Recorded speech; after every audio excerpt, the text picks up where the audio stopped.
Esta primera clase es de carácter introductorio. Vamos a repasar algunos conceptos básicos que ustedes probablemente traen del colegio y a formalizar un poquito algunos otros contenidos que pueden ser un poco más específicos. ¿Ya? ¿Cuáles son los contenidos de esta primera clase? Vamos a ver una introducción, vamos a ver un poco cuáles son los postulados de la geometría euclidiana, sobre las cuales descansan el resto de teoremas y proposiciones que se van haciendo posteriormente. Vamos a ver los elementos primitivos de la geometría euclidiana, vamos a ver definiciones de ángulos, tipos de ángulos, la definición de la distancia entre puntos, algunas notaciones, y vamos a finalizar con algunas construcciones famosas, ¿ya? Aunque quizás no sea apropiado llamarlos construcciones, ¿ya? Partamos un poquito con algo de historia. En la época de, bueno, este caballero Euclides, que es el padre de la geometría euclidiana, obviamente lleva su nombre, escribió un libro que se llama Los Elementos, en el que él parte con 5 postulados. Y estos 5 postulados son la base del resto de la geometría euclidiana. Por lo tanto, él a partir de estos 5 principios, que son básicos, digamos, logra demostrar un conjunto de aproximadamente unos 100, incluso más, teoremas únicamente a partir de lo que él escribió en estos primeros 5 postulados.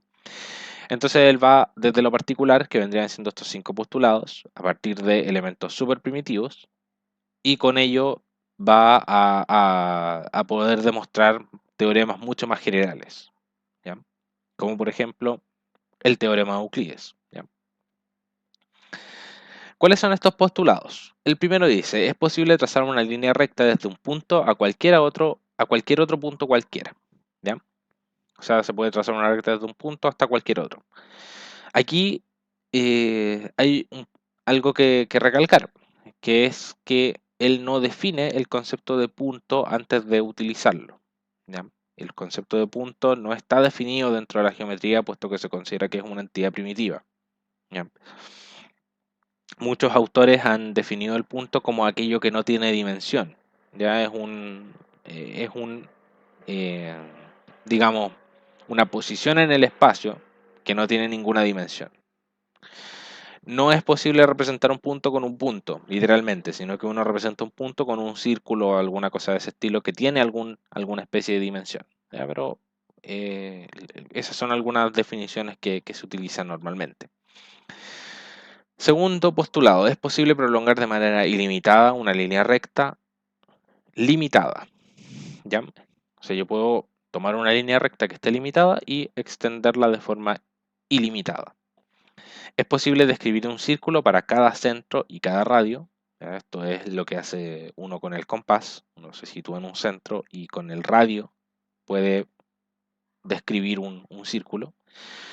Todos los ángulos rectos son iguales. ¿Ya? Ahora, esto en realidad se refiere a una proposición, una definición que vamos a ver más adelante, ¿ya? Pero dejémoslo ahí por mientras. Y finalmente, me voy a mover un poquito para arriba. Si una recta al incidir sobre otras dos forma del mismo lado ángulos internos menores que dos rectos, las dos rectas prolongadas indefinidamente se encontrarán en el lado en que estén los ángulos menores que dos rectos, ¿ya?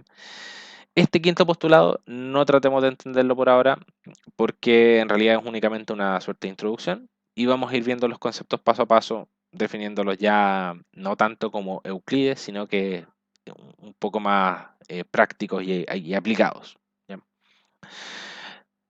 Cosa importante a recalcar que los dos primeros postulados nos permiten hacer construcciones con regla, puesto que hablan de la línea recta, ¿ya?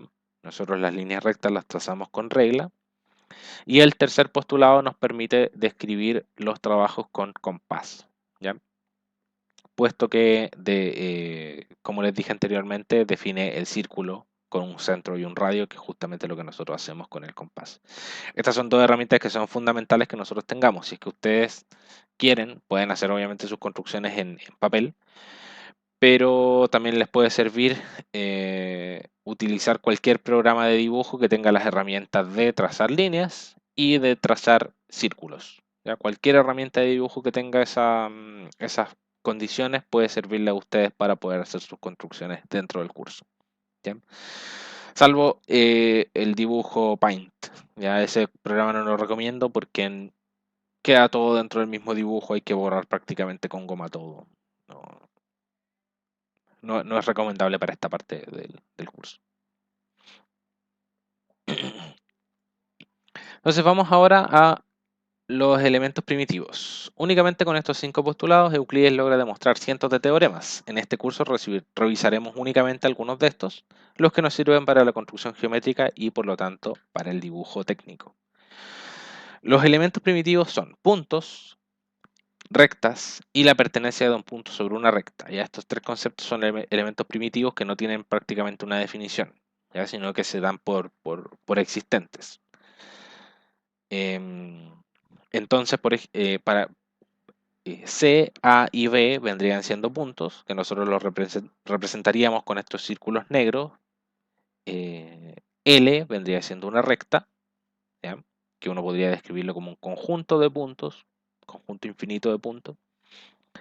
Y la relación de pertenencia de un punto no recta, nosotros podríamos describirla como que A y B pertenecen a la recta L y C no pertenece a la recta L. ¿Ya? Unicidad de la recta. Algunos conceptos básicos. Por dos puntos A y B pasa una única recta. O sea, si yo tengo dos puntos A y B, no voy a tener ninguna otra recta que pase por A y B. ¿Ya? Entonces en la figura nosotros tenemos la recta LAB, que vendría siendo aquella que pasa por estos dos puntos. ¿Ya? Lo que aparte nos permite definir que, si es que nosotros tenemos dos puntos, podemos a partir de esos dos puntos definir esta recta. Eso es lo que uno hace después en geometría analítica, cosas que están fuera del alcance de este curso, pero que ustedes ven en su curso de introducción a la matemática. Vamos con las rectas paralelas. Sean L1 y L2 rectas. Vamos a decir que L1 y L2 son paralelas si es que ocurre alguno de los dos siguientes casos. Ya esto en realidad es un poco, es a veces un poco controversial, pero vamos a asumir lo que nos dice Euclides. ¿Ya? Diremos que L1 y L2 son paralelas si es que L1 es igual a L2, o sea, si es que yo tengo dos rectas prácticamente superpuestas una encima de la otra, ¿ya? O si es que la intersección entre dos rectas es vacío, ¿ya? O sea, si es que estas dos rectas nunca se logran intersecar, ¿ya? O sea, si yo tengo estas dos rectas que avanzan y nunca se tocan entre sí, significa que nosotros tenemos que ambas rectas son paralelas. Otra forma de ver la primera condición vendría siendo que L1 inter L2 es igual a L1 y es igual a L2 por lo tanto, ¿ya?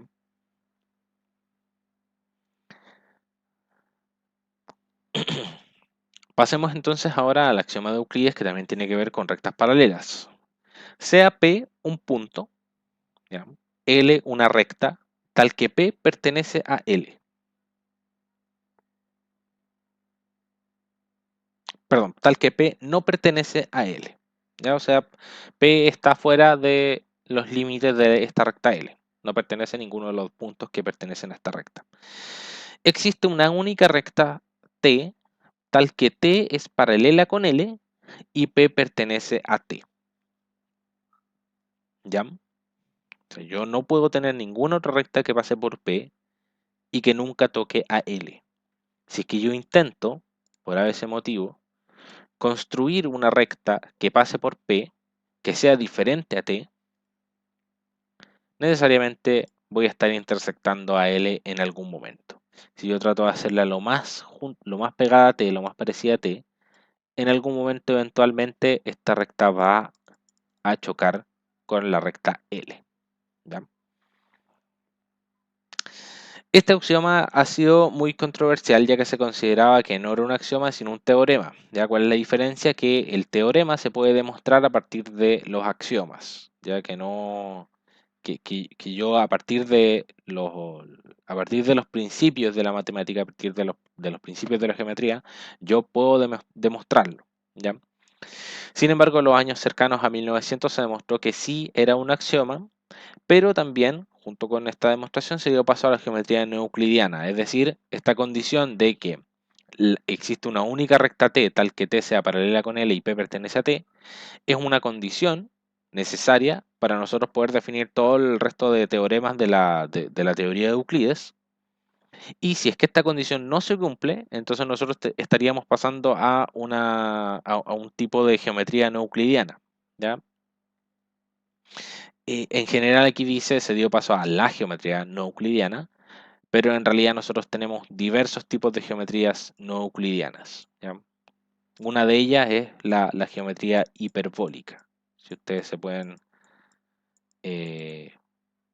meter a revisar esto, hay ciertas cosas de geometría que son bien interesantes. Esta es una de ellas, ¿ya? Probablemente alguno de ustedes, quien haya quizás participado en una olimpiada de matemática, quizás le resulte familiar ese concepto. Es mucho más familiar de lo que me parece a mí. ¿Ya? Entonces, con estos elementos primitivos vamos a ir haciendo algunas definiciones, ir definiendo algunos conceptos que nos van a ir sirviendo para hacer construcciones geométricas. Ya esa es nuestra finalidad en esta primera parte, hacer construcciones geométricas a partir de los axiomas de Euclides, de este caballero. Vamos con algunas definiciones. Relación de perpendicularidad o ortogonalidad. Vamos a definirlo con este símbolo de aquí. L1 es perpendicular con L2, así es como se lee.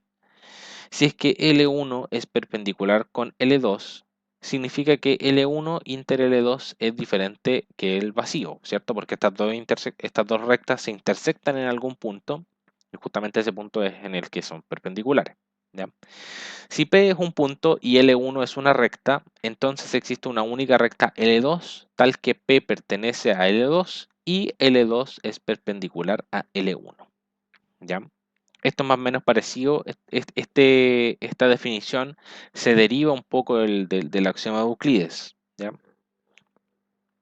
Si es que yo tengo esta recta L1 y tengo este punto sobre esta recta, yo solamente tengo una recta, que vendría siendo L2, que es perpendicular en ese punto, ¿ya? No existe otra recta que sea perpendicular en este punto a la recta L1, ¿ya? Cualquier otra recta que yo pueda construir en el punto P que sea diferente de L2 ya no es perpendicular. ¿Ok? Semirrectas. Estos se derivan del concepto de rectas y en realidad son, como el nombre lo dice, la mitad de una recta. O sea, yo tengo una recta L1 que tiene un punto P. Tengo derivada de esa recta dos semirrectas de origen P. Ya una que va hacia la izquierda y una que va hacia la derecha. Finalmente, dentro de estos elementos primitivos, el trazo, ¿ya? También se deriva del concepto de recta, sea L una recta AB puntos pertenecientes a esta recta, ya estos puntos A y B. El tramo de recta entre A y B se denomina el trazo AB, ¿ya? Entonces, todos estos puntos que están aquí, todos estos puntos que pertenecen a la recta y que están entre A y B, se denominan trazo AB. Y ahí nosotros lo vamos a estar denominando con esta notación de acá. AB con una raya encima. Entonces AB es el conjunto de puntos que pertenecen a la recta L que cumplen con la condición de que están entre A y B. ¿Ya? Vamos con los ángulos. Alfa es un ángulo de lados L1 y L2 y vértice A. ¿Ya? Entonces alfa es la dimensión, digamos, rotacional, por así decirlo, que hay entre L1 y L2. ¿Ya? Tipos de ángulos. Tenemos el ángulo nulo, que vendría siendo cuando nosotros tenemos dos semirrectas puestas una sobre la otra, L1 igual a L2 igual a L. El ángulo recto,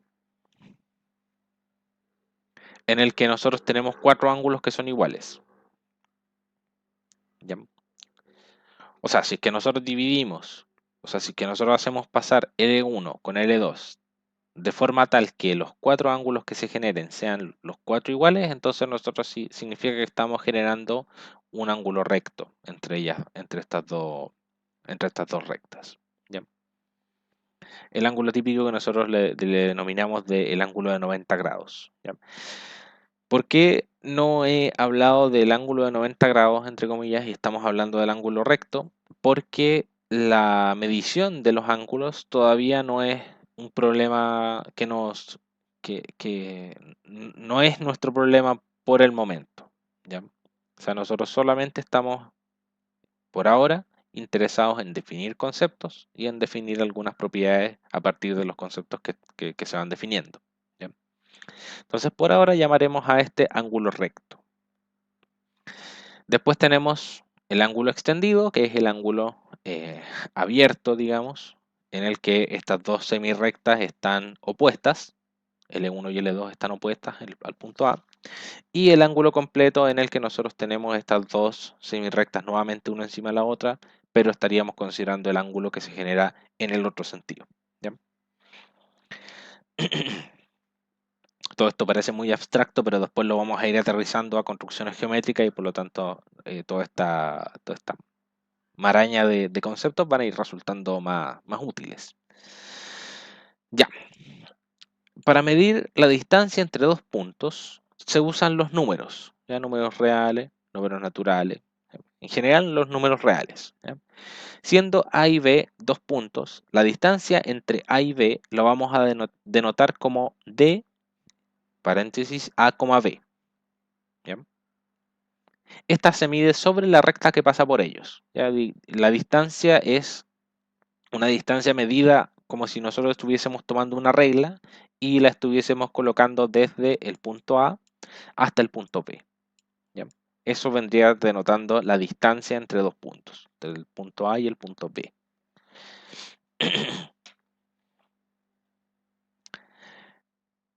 El concepto de distancia es súper importante porque nos va a permitir definir una circunferencia, ¿ya? Propiedades.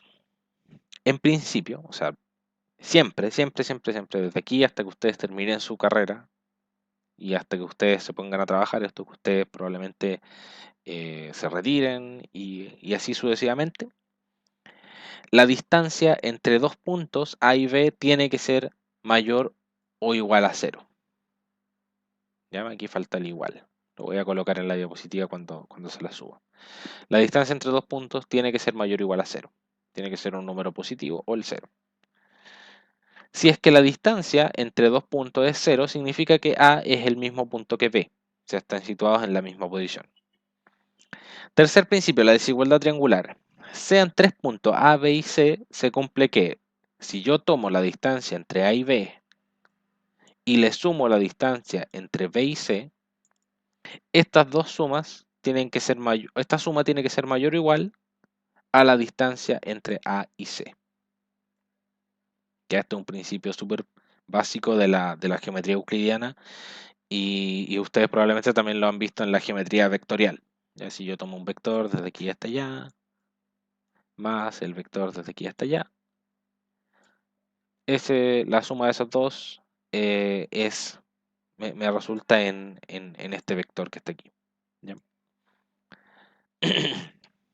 Pero nosotros no estamos considerando las direcciones, sino que estamos solamente considerando las magnitudes.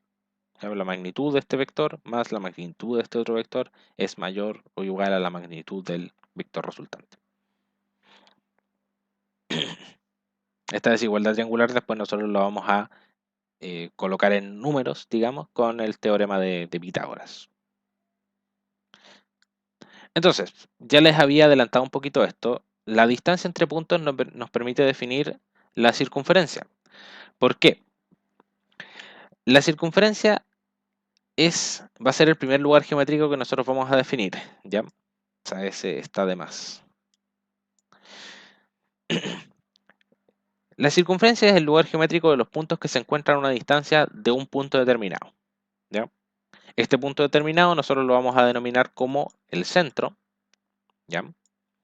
Y estos otros puntos que se encuentran a la misma distancia del centro los vamos a denominar, o sea, la distancia, perdón, la distancia a la que se encuentran esos otros puntos la vamos a denominar radio, ¿ya? Entonces todos los puntos que pertenecen a la circunferencia están siempre a una misma distancia y esa distancia es r, ¿ya?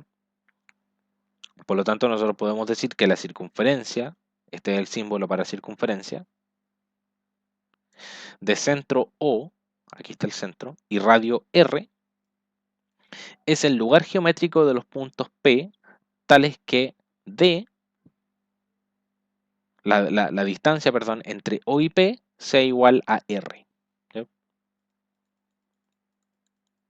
Esto es como colocar una aguja en el centro, un hilo de una distancia definida y ponerse a marcar puntos alrededor con algún lápiz. ¿Ya? Lo mismo que uno hace con el compás, se coloca en el centro y empieza a marcar puntos que están ubicados a la misma distancia. ¿Ya? De esa forma nosotros definimos la circunferencia. Para finalizar esta primera parte y para que ustedes se vayan interesando un poquitito en estos problemas geométricos, vamos a ver algunas construcciones famosas. Lo primero que quiero destacar antes de empezar a hablar un poco de estas construcciones famosas es el concepto de construcción. En la geometría euclidiana, el concepto de construcción es aquel dibujo geométrico que se puede hacer a partir únicamente o que se puede definir a partir únicamente de una regla y un compás. Son los únicos dos elementos que nosotros vamos a poder utilizar cuando estemos hablando de construcción. ¿Ya? Por lo tanto, podemos construir líneas y podemos construir círculos. Ninguna otra figura puede ser construida directamente como si nosotros estuviésemos, por ejemplo, dibujando en el Paint y dibujamos un rectángulo. El rectángulo está compuesto de diferentes líneas. Ya nosotros solamente vamos a poder construir con los elementos más básicos que vendrían siendo líneas y círculos. ¿Ya? Si es que quieren ustedes repasar esta cosa de las construcciones geométricas y un poco entretenerse si es que están aburridos y estudiar al mismo tiempo, se pueden descargar un juego para el teléfono que se llama Euclidea. El juego se llama Euclidea.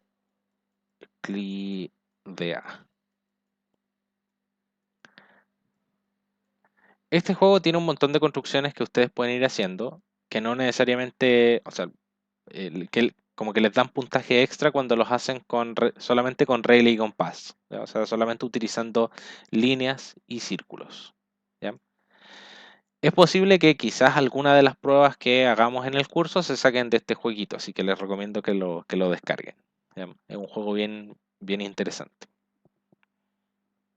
El único problema es que hay que avanzarlo lentamente porque para conseguir pistas, entre comillas, hay que esperar una hora y cosas así. Así que, o si no tienen que pagarlo, pero la idea no es que lo paguen. Entonces, ya definido el concepto de construcción, que vendría siendo aquel trazo geométrico que nosotros hacemos solamente con regla y compás, hagámonos la siguiente pregunta para ver esto de las construcciones famosas. ¿Es posible construir con métodos geométricos un cuadrado de la misma área de un círculo dado? ¿Ya? O sea, si yo tengo un círculo dado que tiene un cierto radio, esta área vendría siendo pi por r al cuadrado, ¿cierto? Es posible que yo construya únicamente utilizando regla y compás un cuadrado tal que el área de ese cuadrado sea igual a esta área del círculo. La respuesta es no. Hasta el momento no se ha encontrado ninguna solución que dé con la construcción de este cuadrado, o sea, de la cuadratura del círculo. Lo único que se puede hacer es con diversas iteraciones acercarse a una solución aproximada que tenga en donde el área de este cuadrado se parezca mucho al área del círculo. ¿Qué otra construcción famosa? Y por eso es que les decía que estas construcciones quizás no debieran llamarse construcciones porque son construcciones imposibles. La trisección de triángulos. ¿Es posible dividir en tres partes iguales un ángulo dado? En general, no. ¿Ya? En general, no se puede dividir en tres partes iguales un ángulo cualquiera. Hay ángulos que sí se pueden trisecar de forma relativamente sencilla. Por ejemplo, ustedes pueden intentar trisecar un ángulo recto. ¿Ya? Dense un ángulo recto y únicamente utilizando regla y compás, dense el trabajo de dibujar circunferencias y de trazar ángulos rectos. ¿Ya? Eso podría ser una primera tarea. Dejémoslo como tarea 1, que la vendríamos a revisar en la siguiente clase. ¿Ya? Entonces, tarea 1, trisecar el ángulo recto. Sin embargo, nosotros podemos trisecar algunos ángulos, como el ángulo recto o el ángulo extendido. En general, no hay un método que nos sirva para trisecar ángulos. ¿Ya? Un ángulo cualquiera no vamos a poder trisecarlo. Y finalmente, una última construcción famosa que tampoco se puede hacer es la duplicación del cubo. ¿Es posible construir un cubo del doble de volumen de un cubo dado? O sea, yo tengo un cubo dado que tiene un volumen A al cubo. ¿Es posible que yo construya, utilizando regla y compás, un cubo con un área de 2A al cubo? Y la respuesta es no. ¿Por qué? Porque yo para esto necesitaría que la arista de esto sea igual a B medios bajo raíz cúbica, ¿cierto? Y la raíz cúbica de un valor dado no la podemos construir con regla y compás. ¿Ya? Entonces, por eso es que nosotros no podemos construir este cubo. O sea, el problema en realidad se traduce a poder construir a partir de este cubo, o sea, a partir de esta arista, una arista que tenga estas dimensiones. Algebraicamente nosotros tendríamos que hacer eso, ¿cierto?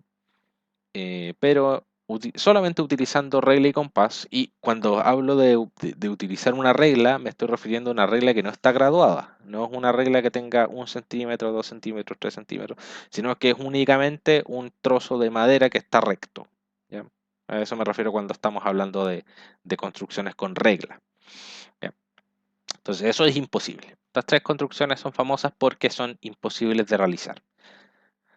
Y probablemente alguno de los... eh, espero que ninguno de los problemas de la prueba de las pruebas y de los controles se transforme en una construcción famosa por ser imposible de resolver. Ya todas las construcciones que aparezcan en las pruebas van a ser posibles de resolver. ¿Ya? Finalmente, para cerrar esta primera clase, para no latearlos más, vamos a hacer un pequeño cierre. En esta clase hemos introducido algunos conceptos claves como el concepto de punto, el concepto de recta, circunferencias, trazos, etc. ¿Ya? El concepto de construcción geométrica, que como les dije es un concepto fundamental porque lo vamos a estar trabajando toda la primera parte del curso. Todo lo que tiene que ver con geometría van a ser construcciones geométricas. Y finalmente, el concepto de lugar geométrico. ¿Ya? En la próxima clase vamos a ahondar un poquito más en este concepto y vamos a definir algunos lugares geométricos que van a ser de interés para poder hacer construcciones geométricas. ¿Ya?